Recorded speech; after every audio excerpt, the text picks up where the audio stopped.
জয়গুরু দয়ালয় শ্রীচরণে আমার শতকোটি প্রণাম। আপনাদের সকলের মঙ্গল প্রার্থনা করি প্রভুর আতুল শ্রীচরণে। আচার্যদেব বললেন যে সকালে উঠে নিজের পা ধরা, সকালে উঠে নিজের পা ধরে কি কথা বললেন তিনি নাটমণ্ডপে। আসুন সেটাই আজকের বিষয় জেনে নিচ্ছি।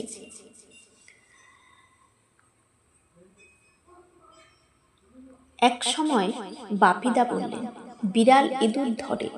আচার্যদেব বললেন, ওটা হচ্ছে প্রকৃতি, ওতে হাত দেওয়া চলে না।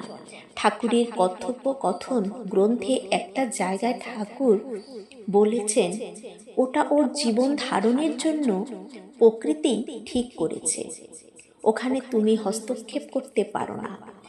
বাঘ হরিণকে খাচ্ছে, তখন তুমি যদি চা খেতে খেতে বাঘকে বলো তুমি ওটা খেও না, তা বললে হবে? এটাকে হিংসা বলা যাবে না।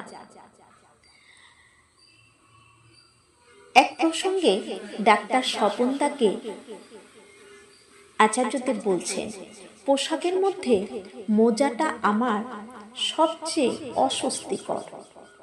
বলছেন, কাল আমি অবিনের মাকে বলছি, এবার আমি মোজাটা ছাড়তে পারি? বলে হ্যাঁ। আজ তিনি মোজা পরে আসেননি। আচার্যদেব মোজা পরে সেদিন আসেননি। সহাস্যে বললেন, সকালবেলায় নিজের পা ধরে দিন শুরু। ভাবি, সকালবেলা যদি নিজেরই পা ধরি, তাহলে ঠাকুর তোমার পা ধরব কখন? চাদরটা না হয় চলে যায়, আবার মোজা অন্য পরাতে গেলে সেটাতে আরো বেশি টানাটানি হয়, ঠিক অ্যাঙ্গেলে হয় না তো। এদিন বেলা 11টা দিকে ফিলান্থ্রপি সম্মুখস্থ মণ্ডপে আচার্যদেব এসব কথা বললেন। আচার্যদেব বলছেন একটি মেয়েকে, যে আমি মেয়েদের বলি সবসময় স্বাবলম্বী হওয়ার কথা, কার উপর নির্ভর করে যাতে না চলতে হয়। তাই স্বাবলম্বী হয়ে প্রত্যেকটি মেয়েকে আচার্যদেব চলতে বলেছেন।